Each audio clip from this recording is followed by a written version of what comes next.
Bonjour, je ne vais pas vous apprendre que la gent masculine est affligée de ce que l'on appelle tumescence pénienne nocturne. C'est un phénomène purement physiologique sur lequel on n'a aucun contrôle, astuce qu'a trouvé la nature pour, dans certains cas, nous faire trouver attirantes nos compagnes au saut du lit sans maquillage, ce qui explique peut-être la longévité du couple présidentiel. On imagine bien Brigitte passant une partie de la nuit sous les draps avec un casque de spéléologue à guetter le réveil du petit oiseau que, par sécurité, elle aurait équipé d'un petit grelot. Pour vous dire à quel point on ne peut rien y faire, une fois, à ma grande honte, traumatisme indélébile, suite à l'ingestion de crevettes pas fraîches, j'ai rêvé de ladite Brigitte en nuisette, qui plus est avant son lifting, se livrant à des ébats saphiques avec Nicole Belloubet. Et à mon réveil, j'ai découvert avec horreur qu'une grande partie du sang irriguant habituellement mon cerveau avait quand même été attirée par la gravité vers une autre partie de mon anatomie. C'est vous dire. Qui plus est, la chose peut s'avérer dangereuse, et je me suis toujours demandé si Jean-Marie Le Pen, qu'on appelle certainement pas le menhir pour rien, ne devait pas la perte de son œil à un réveil trop brusque. Toujours est-il que cette nuit, il faut que j'arrête les crevettes, j'ai rêvé de Laetitia Avia. Et qu'à mon réveil, à ma grande surprise, mon distributeur génétique était tellement ratatiné que j'étais déjà à mi-chemin d'un changement de sexe et qu'il a fallu que je coure chercher la ventouse à déboucher l'évier pour lui rendre figure humaine. Comme avec toutes ces lois contre la haine qui nous tombent dessus, ce n'est vraiment pas le moment que mon pénis devienne raciste, je l'ai signalé à la DILCRA par sécurité. Malheureusement, ils m'ont dit qu'ils ne pouvaient rien faire. Peut-être que vous comprendrez mieux si je vous raconte le rêve en question. J'étais dans une soirée costumée organisée par Anne Hidalgo pour fêter l'année du rat. Que du beau monde. Il y avait Justine Trudeau en blackface, Marlène Schiappa en chapeau pointu, chevauchant en Amazon un aspirateur balai, Agnès Buzyn en suppositoire, Thibène Diaye qui avait ressorti son costume de bisounours du 14 juillet, et Philippe en radar tourelle qui tournait et retournait dans ses mains un petit Bristol avec une maxime écrite dessus, un adage pivot en quelque sorte. Castaner, taquin, était lui grimé en pirate, avec bandeau sur l'œil et crochet à la main droite. Quant à Emmanuel Macron, sublime, il était déguisé en pan, et je me rappelle que j'étais impressionné par le nombre de plumes qu'il avait réussi à se carrer dans un endroit que la décence ne m'autorise pas à nommer, le tout faisant une roue du plus bel effet.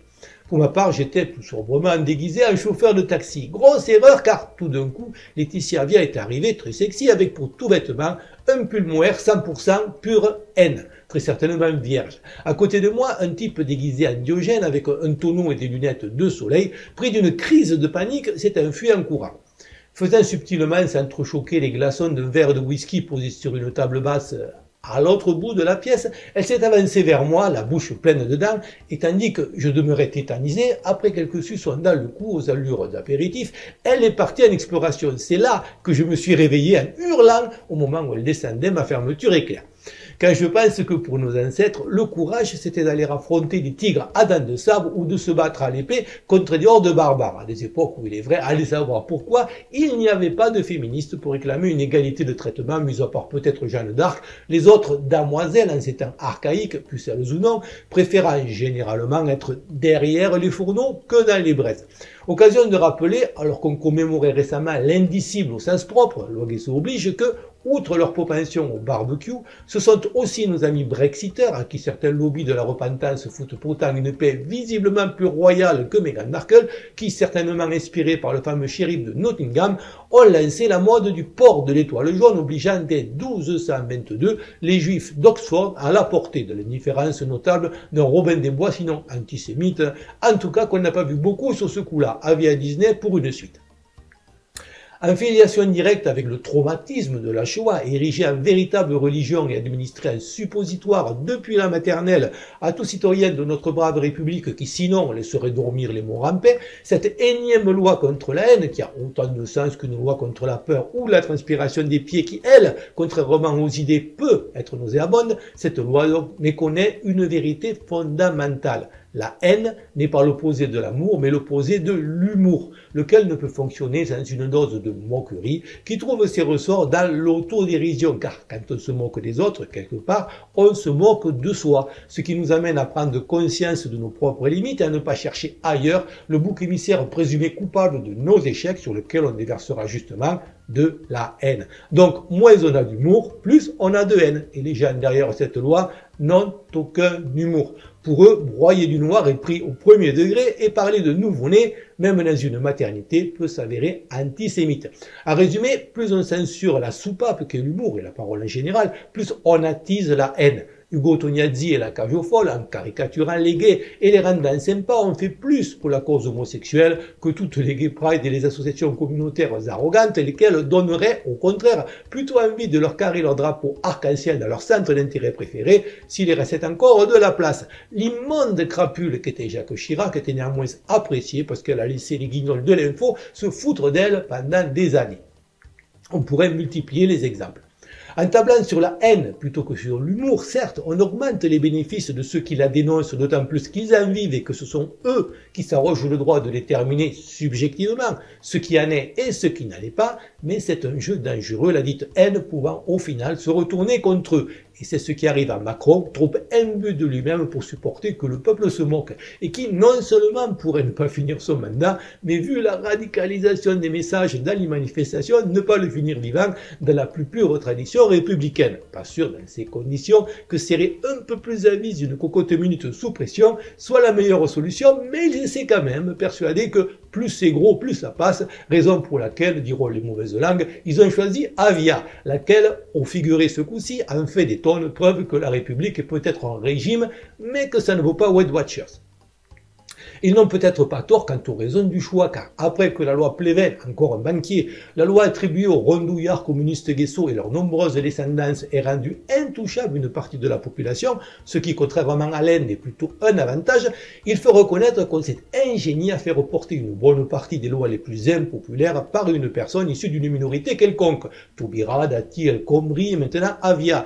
Une méthode qui n'est pas pour favoriser le vivre ensemble, mais qui, au contraire, nourrit la machine à tension qui fait peur aux bobos, lesquels, du coup, votent pour le pouvoir en place, tout en permettant d'éviter les débats de fond et de décrédibiliser les critiques en criant au racisme. Ce coup-là, on peut dire qu'ils ont mis le paquet, car si on est contre ce qui n'est rien moins que le basculement définitif vers une dictature de la pensée, on peut être taxé selon son degré de muflerie de famophobe, noirophobe, grossophobe, mochophobe, voire, si on est chauffeur de taxi, de cannibalophobe. Franchement, attaquer sur le physique, c'est bas, d'autant plus que Macron sait parfaitement ce qu'il fait, conscient que la via maigre n'est d'aucune utilité, alors que la via gras, c'est bon pour les problèmes d'élection. Mais bon, c'est vrai qu'on aurait pu choisir autre chose pour cette loi qu'un nom qui hésite entre la grippe aviaire et rendre l'aviation antisémite. Le problème n'est bien évidemment pas la lutte contre l'antisémitisme, la haine ou autre manque de respect envers les genders fluides intermittents et les coïdos.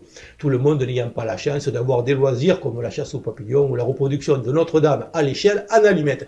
Mais simplement que, par définition, tout ne peut pas être prioritaire et que, même si l'on met de côté donner à bouffer aux Français, ce qui, et c'est là le cœur du problème, n'est visiblement pas une priorité gouvernementale, je m'attends tôt ou tard à un inévitable clash de titans entre le CRIF et Greta Thunberg. Quand les subventions se faisant plus rares, il faudra bien trancher entre les deux périls qui menacent l'humanité, la crainte d'un monde sans juifs et celle d'un monde sans oxygène, d'autant plus justifié que toutes ces agitations de peur ont tendance à nous pomper l'air. C'est vrai que ce sera dur de décider. D'un côté, on perdrait 80% de notre PAF, le fameux paysage audiovisuel français, de l'autre, on serait mort. Mais la vie sans Hanouna vaut-elle la peine d'être vécue? Cruel dilemme. Et si vous avez lu Descartes ou entendu parler de Socrate, par pitié, fermez vos bouches haineuses. On ne va tout de même pas prendre des décisions aussi graves en faisant appel à la raison ou à la logique, d'autant plus qu'au train où volent les choses, comme en témoigne l'hystérie hypocrite autour de l'affaire Mila, l'islam, religion de paix et d'amour qui, au passage, peut-être parce qu'elle n'aime pas non plus les prépuces à horreur des chiens ou situés au couteau, et qui viennent de démontrer une nouvelle fois son côté LGBT friendly, aura certainement mis tout le monde d'accord d'ici là. Bref, le sociétal au lieu du social et les postures morales hypocrites, ça marche tant que les frigos sont pleins. Ce n'est plus le cas et même les classes moyennes, réalisant que l'on leur monte jusqu'à des trucs qui riment avec grenouille, commencent à en avoir plein les trucs en question et vont finir par réaliser qu'on n'a plus les moyens d'engraisser et les parasites du haut et les parasites du bas. Un grand nettoyage est inévitable, il faudrait mieux qu'il soit de printemps car plus on attendra, plus il sera violent et chaotique.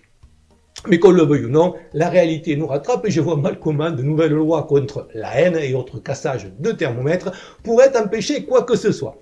Comme d'habitude, je n'ai pas la prétention de détenir la vérité, juste, tant qu'on me laisse faire, de susciter la réflexion par un discours honnête, logique et argumenté, sans autocensure. Je ne filtre aucun commentaire et cette chaîne, par principe, n'est pas monétisée et ne fait pas appel aux dons. Si vous voulez me soutenir, faites-le en likant, en commentant et pour les plus courageux, en partageant mes vidéos afin de toucher un plus large public, en espérant que ça puisse contribuer à faire avancer les choses. Pensez aussi à vous abonner et si vous êtes nouveau à faire un peu de spéléologie sur la chaîne, certaines de mes vidéos, faute de référencement par YouTube, passant parfois inaperçues et d'autres censurées, ne se trouvant que sur mes chaînes secondaires.